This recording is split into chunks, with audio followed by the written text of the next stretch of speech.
काफ़ी समय पहले की बात है। प्रतापगढ़ नाम का एक राज्य था। वहाँ का राजा बहुत अच्छा था, मगर राजा को एक सुख नहीं था। वह यह कि उसके कोई भी संतान नहीं थी और वह चाहता था कि अब वह राज्य के अंदर किसी योग्य बच्चे को गोद ले, ताकि वह उसका उत्तराधिकारी बन सके और आगे की बागडोर को सुचारू रूप से चला सके। और इसी को देखते हुए राजा ने राज्य में घोषणा करवा दी कि सभी बच्चे राजमहल में एकत्रित हो जाएं। ऐसा ही हुआ। राजा ने सभी बच्चों को पौधे लगाने के लिए भिन्न भिन्न प्रकार के बीज दिए और कहा कि अब हम 6 महीने बाद मिलेंगे और देखेंगे कि किसका पौधा सबसे अच्छा होगा।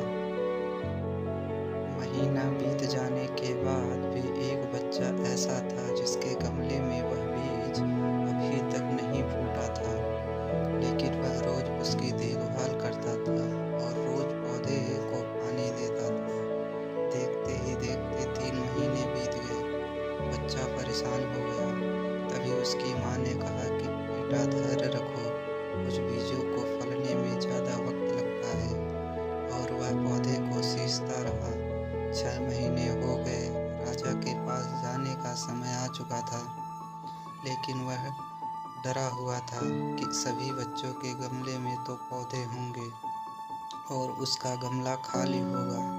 लेकिन वह बच्चा ईमानदार था और सारे बच्चे राजमहल में आ चुके थे।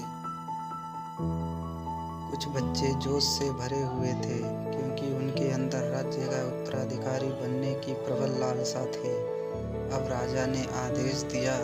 सभी बच्चे अपने अपने गमले दिखाने लगे, मगर एक बच्चा सहमा हुआ था क्योंकि उसका गमला खाली था।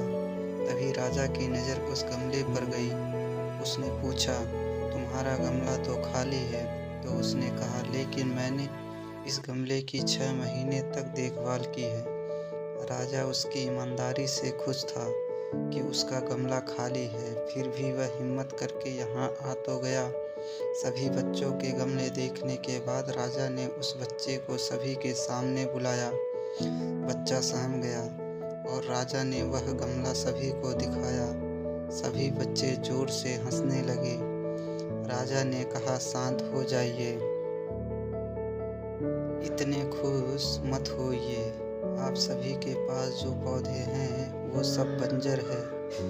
आप चाहे कितनी भी मेहनत कर लें, उनसे कुछ नहीं निकलेगा। लेकिन असली बीज यही था।